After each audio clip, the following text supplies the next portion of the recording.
O debate virtual está de volta, falando hoje sobre as fobias sociais. Cláudia, no bloco anterior você concluiu falando sobre essa questão do autoconhecimento, né? Sobre começar a reconhecer de onde está surgindo o problema, o que desencadeia tudo isso, para que o paciente consiga lidar com essa situação, né? Para que ele mesmo consiga ter as ferramentas necessárias para até se curar futuramente, né? Sim, é importantíssimo, né? Até porque você não quer o paciente preso no seu consultório. Você quer que ele volte à vida, né? Porque não tem lógica um paciente ficar muito tempo em terapia e sem entender o que está acontecendo. Então, é bacana esse processo, porque você vai junto com ele, com tudo aquilo que ele traz para você, com as informações que ele traz para você, você vai meio que dando retorno para ele daquela fala e dessas vivências. E nesse processo é libertador, porque o paciente ele consegue realmente identificar, entender quando que causou o trauma, o que de fato aconteceu naquele momento para ele ficar preso por tanto tempo, às vezes por muitos anos, porque às vezes a pessoa cria-se uma história em volta dele que aquela pessoa é tímida, né? E é muito diferente a timidez de uma fobia, e ele fica com esse rótulo, nossa, o fulano é tímido, e isso para ele é confortável, porque não diz muito dele, né? E quando ele entende que, caramba, isso não é uma timidez, eu não sou tímido, né? O problema é maior do que isso. Não, eu não sou uma pessoa extrovertida, não, eu tenho uma questão que eu preciso tratar de outra forma. Então, identificar o que de fato deixa ele tão adoecido é maravilhoso, porque eu falo que é libertador, porque a pessoa consegue vivenciar o que ele precisa voltar à vida, ele precisa resgatar a sua história, os seus planos, os seus sonhos, e você perceber que o paciente está evoluindo, que as coisas estão acontecendo, é maravilhoso, né? É gratificante demais para o profissional. E você percebeu, Cláudia, ao longo desse período todo de isolamento, desse 1 ano de isolamento, um aumento na procura pelo consultório, tanto de pessoas que se viram num quadro de fobia social que elas não tinham identificado anteriormente, ou de pessoas que tiveram esse quadro agravado e tiveram que te procurar? Sim, não só da fobia social, né? Foi muito nítido a ansiedade, né? O transtorno de ansiedade, o toque, né? Que é o transtorno obsessivo compulsivo, que a pessoa já tinha uma questão com a saúde, né? De não se contaminar, né? Alguns pacientes assim. Então imagina dentro desse processo agora, né? O desespero era total. Não posso respirar o mesmo ar que você respira. É Aquelas quase manias de nesse nível. limpeza, né? Lavar a mão sem parar. Sim, eu tenho uma paciente, né, que graças a Deus ela está bem melhor, mas assim, ela ficou com as mãos assim muito ferida, porque além do excesso da lavagem, tinha a questão do álcool também. Então o álcool também deixava a mão muito fragilizada. Então ela ficou realmente muito adoecida e eu percebi que foi muito nesse momento agora, né, o medo da contaminação. Então, eu percebi que essas outras patologias acabaram aflorando nesse processo, nesse tempo de pandemia. A depressão também, porque algumas pessoas começaram a olhar para a vida como se ela não tivesse mais sentido. Caramba, e agora? Parece que o mundo acabou, né? A vida virou só uma pandemia. A pessoa parou de viver e de sonhar. Então, algumas pessoas adoeceram, sim, né, de uma forma muito intensa, e os profissionais da psicologia e da psiquiatria ficaram bem sobrecarregados. Estamos, né? Por conta de tudo isso, porque apareceram outras coisas no meio desse caminho, não só a pandemia, né? E aí a gente está levando, né, esses pacientes a olhar diferente, a pensar diferente, a ter novas experiências, claro, com cuidados, é claro, mas você está trazendo eles para a vida, porque, na verdade, eles não estavam vivendo.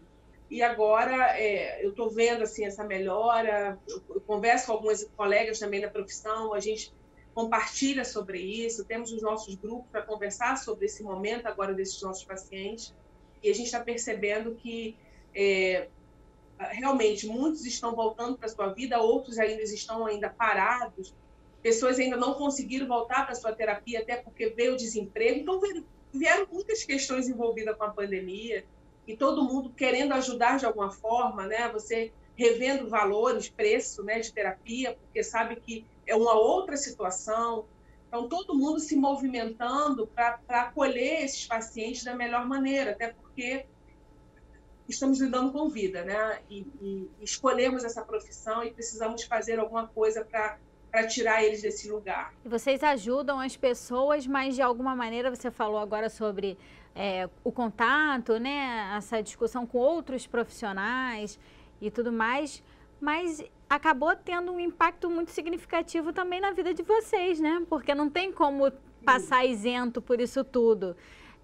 Como é que se dá essa rede de apoio? Como é que vocês, enquanto profissionais, mas também como pessoas, têm lidado com essa situação para ajudar, né, outras pessoas que precisam? Entendendo realmente, quando você coloca, somos profissionais, mas somos humanos também, vivenciamos as mesmas experiências. Então, a gente precisa ter esse cuidado também voltado para a gente. Entender que a gente não tem como salvar o mundo, não tem como a gente acolher todos, né? E aí fazer essa separação, calma aí, o que é meu, o que é do outro, e buscar essa saúde também mental. E eu percebo que no nosso grupo a gente começou a fazer muitas coisas, né, em relação a conversas, a compartilhar receitas, coisas simples, né? A gente está falando de coisas simples. Quando a gente podia sair para tomar um café, todo mundo protegido, a gente conseguia fazer nosso café. Grupos de estudos, mas não só voltado para a patologia, mas voltado também para a gente, uma roda de conversa dentro das nossas possibilidades. Então, assim, se cuidando, buscando esse cuidado também, porque senão você também não dá conta. Porque você também está no meio de uma pandemia, você também tem família, você também tem filhos, né? Era a terapia de vocês também, né?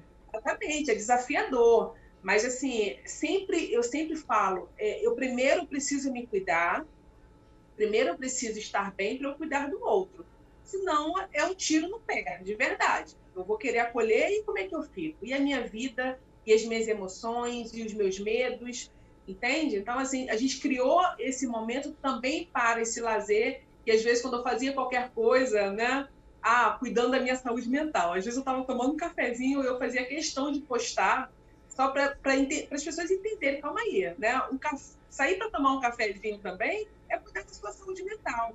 Você bater um papo com a colega é cuidar da sua saúde. Você sair para andar, de alguma forma, no parque, andar no calçadão, também é cuidar da sua saúde mental. Não precisa estar em aglomeração, mas é esse cuidado também, que às vezes é simples, né? Você acordar mais cedo, olhar para o sol, regar suas plantas, criar alguma receita nova, compartilhar alguma coisa com a sua família. É saúde também. Então, são nas mínimas coisas, na simplicidade da vida que a gente resgata essa saúde. E, Cláudia, você falou que você também é terapeuta de família, de casais. Como você tem percebido as consequências das pessoas que sofreram com ansiedade, com toque, com pânico, com a fobia social nos relacionamentos, né? Nos relacionamentos familiares, principalmente, já que as pessoas se fecharam muito dentro das suas próprias casas, né? De que maneira isso se refletiu nos relacionamentos? Você percebeu dificuldades de manter, por exemplo, o casamento, a relação saudável com os filhos? Foi bem diferente, né? Porque as pessoas elas não se conheciam, essa é a verdade. Elas não se conheciam, elas não conviviam muito, então um chegava, outro saía, quando se encontrava à noite era aquela coisa bacana, legal. E aí, quando você começa a ficar muitas horas juntos, você percebe que o outro tem ruga, que o outro tem CC, que o cabelo não é aquilo tudo, né? Que aquela pessoa às vezes é chatinha, muito chatinho, reclama de muitas coisas às vezes pequenas. Então, começou aquele incômodo geral, né? E, meu Deus, Cláudia, às vezes a pessoa começou na terapia, a terapia dela sozinha, e no final ela queria terapia de casal, porque falando estava muito difícil o relacionamento, e já duvidava até do amor que sentia, né, pelo marido, pela mulher. Eu não sei se eu amo mais, tá tão estranho, parece que eu não conheço esse homem, parece que eu não conheço essa mulher.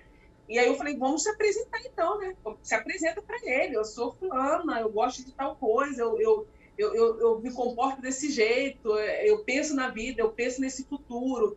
Então, foi essa apresentação, foi bem bacana, a gente fez algumas coisas assim, e foi muito interessante, porque realmente trouxe um impacto muito grande nessa convivência. Tinha mãe que não conhecia filho, né, que precisou cuidar do filho. Olha que loucura, né? Que a pessoa passa o dia inteiro, muitas vezes, na rua, né, trabalhando, a criança na escola, às vezes o dia inteiro ou com a babá ou num período integral na escola e só se vê um pouquinho de manhã, um pouquinho de noite, né? Parece que é só para a parte boa, né?